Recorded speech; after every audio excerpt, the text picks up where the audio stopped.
ಮಾಡ್ಬಂದ್ರಿ sir, ಏನ್ ಸಂಕಲ್ಪ ಮಾಡಿದ್ರಿ ಸರ್? ನೋಡಿ, ಒಂದು ನಮ್ಮ ಬದುಕಿನಲ್ಲಿ ಒಂದು ನಮ್ಮದೇ ಆದಂತ ಒಂದು ಆಚರಣೆ ವಿಚಾರದಲ್ಲಿ ಇತ್ತು. ಎಲ್ಲರೂ ಅವರವರ ಮನಃಶಾಂತಿಗೋಸ್ಕರ ಕೆಲಸ ಮಾಡ್ತಾರೆ ವಿವಿಧ ರೀತಿ. ನನಗೆ ದೇವಸ್ಥಾನ, ಮಸೀದಿ, ಚರ್ಚ್ಗಳು, ಜೈನ್ ಬಸ್ತಿಗಳು ಎಲ್ಲ ಒಬ್ರು ಆತ್ಮ ಸಾಕ್ಷಿ. ಸೊ ನಾವು ಹೋಗ್ತೀವಿ. ಅದೇನು ಒಂದು ಟೆಂಪಲ್ ಅಂತ ಏನಿದೆ, ಮನೆಯಲ್ಲೂ ನಾನು ಬೆಳಗ್ಗೆ ಪೂಜೆ ಮಾಡದೆ ಮನೆ ನೀಚೆ ಬಂದಿರೋ ನಮ್ಮ ನೀತಿ ಇದೆ. ನಮ್ಮ ಹಿರಿಯರು ಏನ್ ನಮ್ಗೆ ಹೇಳ್ತಿದ್ದಾರೆ, ನಾವು ಪೂಜೆ ಮಾಡದೆ ಈಚೆ ಬಂದಿದ್ದೀವಿ. ಇದು ನಮ್ಮ ಲೆಕ್ಕಾಚಾರ. ಅದೇನು ಟೆಂಪಲ್ ರನ್ನು. ಈಗ ನಾವೆಲ್ಲ ಸರ್ಕಾರದವರು ಟೆಂಪಲ್ಗಳೆಲ್ಲ ಮುಚ್ಚಬೇಕಾಗ್ತದ? ಟೆಂಪಲ್ಗಳಿಗೆ ಪ್ರೋತ್ಸಾಹ ಕೊಡ್ತೀವಿ. ಹಳ್ಳಿಗಳೆಲ್ಲ ಟೆಂಪಲ್ ಉದ್ಧಾರ ಆಗ್ಬೇಕು ಅಂತ ಬಂಗಾರಪ್ಪನ ಕಾಲದಲ್ಲಿ ಆರಾಧನಾ ಸ್ಕೀಮ್ ಮಾಡಿದ್ವಿ. ಹಳ್ಳಿ ಟೆಂಪಲ್ ಇರಬೇಕು ಅಂತ. ಹಂಗೆ ಯಾರೋ ನನ್ನ ಸ್ನೇಹಿತರು ಒಬ್ರು ಹೇಳಿದ್ರು, ನನಗೆ ನೋಡಿದೆ ಬಹಳ ಸಂತೋಷ ಆಯ್ತು. ಬಹಳ ಅತಿ ದೊಡ್ಡ ವಿಗ್ರಹ ಭೂದೇವಿಗೆ ಸಂಬಂಧಪಟ್ಟದ್ದು.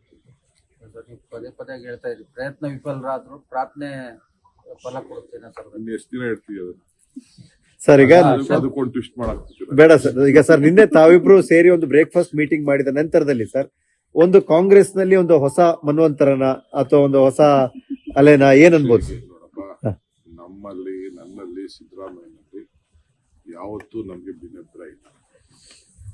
ನಾನಂತೂ ಗುಂಪು ಮಾಡಕ್ ಯಾವತ್ತೂ ಹೋಗೋಣ. ನಾನು ಇವೆಲ್ಲ ಗಮನಿಸಿರ್ಬೇಕು. ಡೆಲ್ಲಿಗೆ ಹೋಗ್ಬೇಕಾದ್ರೆ ನಾನು ಒಬ್ಬ MLA ನನ್ನ ಜೊತೆ ಕರ್ಕೊಂಡು ಹೋಗ್ಬೋದಾಗಿತ್ತು. ಅದೇನು ದೊಡ್ಡ ಕೆಲಸ ಅಲ್ಲ. ಜೊತೆಗೆ ನಾನು ಒಂದು 8 ಜನ ಹಾಕೊಂಡು 10 ಜನ ಹಾಕೊಂಡು ಹೋಗ್ಬೋದಾಗಿತ್ತು. ಅದರಿಂದ ಏನು ಪ್ರಯೋಜನ ಆಗಿಲ್ಲ. ನಾವು ಒಂದು ಸ್ಥಾನದಲ್ಲಿ ಇರೋರು. ಪಾರ್ಟಿ ಪ್ರೆಸಿಡೆಂಟ್ ಅಂದ್ರೆ I am like A father figure. I may be Young. ಎಲ್ಲರನ್ನೂ ಒಟ್ಟಿಗೆ ತೆಗೆದುಕೊಳ್ಬೇಕು. ನನಗೆ 140 ಜನ ನಾನು ಬಂದೆ. ನಾನು ಯಾರನ್ನೂ ಡಿಫ್ರೆನ್ಶಿಯೇಟ್ ಮಾಡಕ್ಕೆ ನಾನು ಯಾವತ್ತೂ ನನಗೂ ಅವ್ರಿಗೂ ಯಾವತ್ತಾದ್ರೂ ಭಿನ್ನಾಭಿಪ್ರಾಯ. ನಾನು ಯಾರು ಕುಮಾರಸ್ವಾಮಿ ತಾವು ಕೆಲಸ ಮಾಡೇನೆ ಎಷ್ಟು ನಿಷ್ಠೆಯಿಂದ ಕೆಲಸ ಮಾಡಿದೀನಿ ಅಂತ ನನ್ನ ಆತ್ಮಸಾಕ್ಷಿ ಗೊತ್ತು, ದೇವ್ರಿಗೆ ಆತ್ಮಸಾಕ್ಷಿ ಗೊತ್ತು. ಕುಮಾರಸ್ವಾಮಿ ಒಪ್ಪೇ ಇರ್ಬೋದು, ಅದು ಬೇರೆ ವಿಚಾರ. ಬಟ್ ಆ ಕುಮಾರಸ್ವಾಮಿಗೂ ನಾನು ಲಾಯಲ್ ಆಗಿ ಇಟ್ಕೊಂಡು ಕೊನೆ ದಿನದವರೆಗೂ ಆ ಸರ್ಕಾರ ಉಳಿಸ್ಬೇಕು ಅಂತ ನಾನು ಎಷ್ಟು ಪ್ರಯತ್ನ ಮಾಡಿದ್ದೀನಿ ಅಂತ ಅವ್ರ ತಂದೆಗೂ ಗೊತ್ತಿದೆ. ನನಗೇನ್ ಬೇಕಾದ್ರೆ ಅವ್ರು ಮಾತಾಡ್ಕೊಳ್ಳಿ, ಅವ್ರ ಆಸೆಗೆ ಮಾತಾಡ್ಕೊಳ್ಳಿ, ನಾನು ಅದಕ್ಕೇನು ಬೇಜಾರಲ್ಲ. ಸೊ ನನ್ನ ಬದುಕು ಆ ರೀತಿ. ನಾನು ಯಾವತ್ತು ಬ್ಯಾಕ್ ಸ್ಟಾಪ್ ಮಾಡೋಣಂತೂ ಅಲ್ಲ. ಏನಾಯ್ತು ಎದುರುಗಡೆನ ಫೈಟ್ ಮಾಡೋಣ. Sir, K C. ವೇಣುಗೋಪಾಲ್ ಕರ್ನಾಟಕದ ಸೂಪರ್ CM ಆಗ್ತಾ ಇದಾರೆ ಅಂತಂದ್ರೆ ಟ್ವೀಟ್ ಮಾಡ್ತಾ ಇದ್ದಾರೆ ಸರ್ ಬಿಜೆಪಿ ಅವರೆಲ್ಲ ಕರ್ನಾಟಕದಲ್ಲಿ. ಬಿಜೆಪಿ ಅವ್ರ ಪಾಪ ಅವ್ರಿಗೆ ಏನಾದ್ರು ಬೇಕಲ್ಲ. ಅವರು ಒಂದು ಅಪೋಸಿಷನ್ ಪಾರ್ಟಿ, ಅವರು ನಾವು ಬರ್ತಿದ್ದೀನಿ ಅಂತ ತೋರಿಸ್ಕೋಬೇಕಲ್ಲ. ಏನೋ ಅವ್ರು ಮಾಡ್ತಾರೆ. ನಾವು ಬಿಜೆಪಿ ಅವ್ರನ್ನೆಲ್ಲ ನಾವು ಸೀರಿಯಸ್ ಆಗಿ ತೊಗೊಳಕ್ ಆಗ್ತದ? ಸರ್, ಕೇಂದ್ರಕ್ಕೆ ನಿಯೋಗ ಸ್ವಾಮೀಜಿ ಅವರ ನಡೆ ಬಗ್ಗೆ ಕುಮಾರಸ್ವಾಮಿ ಆಕ್ಷೇಪ ವ್ಯಕ್ತಪಡಿಸಿದ್ದಾರೆ. ಹೌದಾ? ಪಾಪ ಕುಮಾರಣ್ಣಂಗೆ ಮಠ ಹೆಂಗಾಯ್ತು? ಸ್ವಾಮೀಜಿ ಅವರು ಇಲ್ಲದೆ ಹೋದ್ರೆ ಚೀಫ್ ಮಿನಿಸ್ಟರ್ ಆಗ್ತಿಲ್ಲ ದೇವೇಗೌಡರು. ರಸ್ತೆಗಿಡಿದ್ರು ಸ್ವಾಮೀಜಿ ಅವತ್ತು. ಸದಾನಂದ ಗೌಡ್ರಿಗೆ ಏನಾಯ್ತು? ಅವ್ರಿಗೆ ತೊಂದರೆ ಆದಾಗ ಸ್ವಾಮೀಜಿ ಸುಮ್ಮನೆ ಕೂತಿದ್ರ? ಕೆಲವು ಸಂದರ್ಭದಲ್ಲಿ ಕೆಲವರು ಮಾತಾಡ್ತಾರೆ. ಈಗ ನಾನು ಬೇರೆ ಸ್ವಾಮಿಗಳು ಮಾತಾಡಿದ್ರಪ್ಪ, ಅದನ್ನ ಬೇಜಾರು ಮಾಡ್ಕೋಬೇಕಿಲ್ಲ. ಸ್ವಾಮೀಜಿ ಬೆಂಬಲ ಕೇಳಲಿಲ್ಲ ಅಂತ ನಾನ್ ಕೇಳಿದ್ದೀನ? ನಾನು ಯಾವ ಸ್ವಾಮೀಜಿನ ಬೆಂಬಲ ಕೇಳಿಲ್ಲ. ನಾನು ಇಂಥ ಜಾತಿ ಹುಟ್ಟಿರ್ಬೋದು. ನಾನು ಎಲ್ಲಾ ಜಾತಿನೂ ನಾನು ಪ್ರೀತಿ ಮಾಡ್ತೀನಿ. ನಾನು ಈಗ ನಮ್ಮ ಬಾಳೆಹೊನ್ನೂರು ಸ್ವಾಮಿಗಳು ನನ್ನ ಪರವಾಗಿ ಮಾತಾಡಿದ್ರು. ಬ್ರಹ್ಮಪುರಿ ಅವರು, ಶ್ರೀಶೈಲ ಸ್ವಾಮಿಗಳು ಮಾತಾಡಿದ್ರು. ಇನ್ ಬೇಕಾದ ಸ್ವಾಮಿಗಳು ಮಾತಾಡಿದ್ರು. ನಾನು ಅವ್ರನ್ನ ಕೇಳಿದ್ನ? ಅವ್ರಿಗೆ ಏನೋ ನನ್ನ ಬಗ್ಗೆ ಒಂದು ವಿಶ್ವಾಸ ಅಷ್ಟೇ, ಪ್ರೀತಿ, ಗೌರವ. ಅದು ತಪ್ಪು ಅಂತ ಹೇಳಕ್ಕಾಗ್ತದ? ಈ ಜೈನ ಸ್ವಾಮಿಗಳು ಓಪನ್ ಆಗಿ ದೊಡ್ಡ ಬಹಿರಂಗ ಸಭೆಯಲ್ಲೇನೆ ಅವರು ಆಶೀರ್ವಾದ ಮಾಡಿ ಹೇಳಿದ್ರಪ್ಪ ಧಾರವಾಡದಲ್ಲಿ. ಸೊ ಈಗ ಧರ್ಮಸ್ಥಳದಲ್ಲೂ ಕೂಡ ನಾನು ಹೋದ ಸಂದರ್ಭ ಅವರು ಒಂದಿನ ನನ್ನ ಹತ್ರ ಯಾವುದೋ ಒಂದು ಪ್ರೋಗ್ರಾಮ್ ಮಾತಾಡಿದ್ರು. ಸೊ ನಾನು ಅವ್ರು ಕೇಳಿದ್ದ. ಸೊ ಅವರ ಪ್ರೀತಿ ವಿಶ್ವಾಸನ ಒಂದ್ ರೀತಿ ವ್ಯಕ್ತಪಡಿಸ್ತಾರೆ. ಅದನ್ನ ತಪ್ಪು ಅಂತ ಹೇಳಕ್ಕಾಗ್ತದ? ಇವರೇನ ಬಿಡಿ, ಅವರು ವಿಶ್ವಮಾನವರು. ಸರ್, ಕೇಂದ್ರ ಸಚಿವರನ್ನ ಭೇಟಿ ಆಗಲ್ಲ. ಸ್ವಲ್ಪ ಇದು ಮುಗಿಸಿದ್ರು. ನಾವು ಬಹಳ ದೊಡ್ಡವರು. ಪಾಪ ಅವ್ರಿಗೆ ಯಾರ ಆಶೀರ್ವಾದನೂ ಬೇಡ ಅವ್ರಿಗೆ. ಅವರು ಮಠ ಯಾವತ್ತೂ ಉಪಯೋಗಿಸ್ಕೊಳ್ಳಿಲ್ಲ, ವಕೀಲರ ಸಂಘ ಉಪಯೋಗಿಸ್ಕೊಳ್ಳಿಲ್ಲ, ಜಾತಿ ಉಪಯೋಗಿಸ್ಕೊಳ್ಳಿ. ಅವರೆಲ್ಲ ಬಹಳ ದೊಡ್ಡವರು. ಸರ್, ಕೇಂದ್ರ ಸಚಿವರ ಭೇಟಿಯನ್ನು ಹೊರತುಪಡಿಸಿ ಪಕ್ಷದ ಕಾರಣ ಅಥವಾ ರಾಜಕೀಯ ಕಾರಣಕ್ಕಾಗಿ ದೆಹಲಿ ಹೋಗುವಂತ ಪರಿಸ್ಥಿತಿ ಸದ್ಯಕ್ಕೆ ಇದೆಯಾ ಸರ್? ನನಗೆ ನೋಡ್ಬೇಕು. ನಾನು ಚೀಫ್ ಮಿನಿಸ್ಟರ್ ಮತ್ತೆ ಮಾತಾಡ್ತೀವಿ, ಈಗೂ ಮಾತಾಡಿದೀವಿ, ಮುಂದಕ್ಕೂ ಮಾತಾಡ್ತೀವಿ. ಯಾಕೆಂದ್ರೆ ನಾವೊಂದು ಆಲ್ ಪಾರ್ಟಿ ಮೀಟಿಂಗ್ ಕಂಪಲ್ಸರಿ ಕರಿಬೇಕಾಗ್ತದೆ, ಇದು ಮಸ್ಟ್.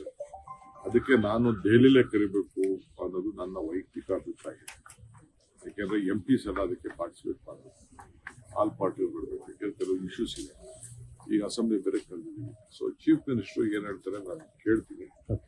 ಯಾಕೆಂದ್ರೆ ಚೀಫ್ ಮಿನಿಸ್ಟರ್ ನಾನು ಹೋಗಿ ಮೀಟಿಂಗ್ ಮಾಡೋದು ಸರಿ ಇಲ್ಲ. ಅದು CM ಬಂದು ಬರಬೇಕು, ಅಗ್ರಿಕಲ್ಚರ್ ಮಿನಿಸ್ಟರ್ ಬರಬೇಕು, ಬೇರೆ ಬೇರೆ ಮಿನಿಸ್ಟರ್ಸ್, ಕೃಷ್ಣ ಬೈರೇಗೌಡ ಅವರೆಲ್ಲ ಬೇಕಾಗ್ತದೆ ಇದಕ್ಕೆ. ಸೊ ಕೇಳ್ಬಿಟ್ಟು ನಾವು ತೀರ್ಮಾನ ಮಾಡ್ತೀವಿ. ಪ್ರಿಯಾಂಕ್ ಖರ್ಗೆ ಅವರು ಕೂಡ ದೆಹಲಿಯಲ್ಲಿ ಮಲ್ಲಿಕಾರ್ಜುನ್ ಖರ್ಗೆ ಅವ್ರನ್ನ ಭೇಟಿಯಾಗಿದ್ರು. ಅಪ್ಪ ಮಕ್ಕಳು ಭೇಟಿ ಮಾಡಕ್ಕೆ ನೀನು ಒಳ್ಳೆ ಸರ್, ಅದು ದೆಹಲಿ ಎಲ್ಲಿ ಇರ್ಬೋದು, ಏನು ಅರ್ಜಿ ಹಾಕೋಬೇಕಾದ್ರೆ ಅಪ್ಪ ಮಕ್ಕಳು ದಿನ ಭೇಟಿ ಮಾಡಕ್ಕೆ.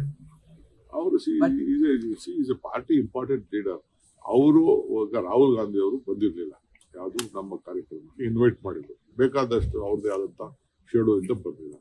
He has come out with a beautiful instrument. Rahul Gandhi ಅವರು ಕೂಡ ಇದ್ರು. ಸೊ ಹೇಳ್ತೀನಿ, ಕೇಳ ಇದ್ದೀನಿ, ಒಂದು ಒಳ್ಳೆ ಇನ್ಸ್ಟ್ರೂಮೆಂಟ್ ನ ಅವ್ರು ತಯಾರು ಮಾಡಿದ್ದಾರೆ. ಆರ್ಟಿಫಿಷಿಯಲ್ ಇಂಟೆಲಿಜೆನ್ಸ್ ಇಂಪ್ರೂವ್ ಮಾಡಿದ್ದಾರೆ. ನೀನು ಬೇಕಾದ್ರೆ ಉಪಯೋಗಿಸಬಹುದು, ಗೊತ್ತಾಗ್ತದೆ.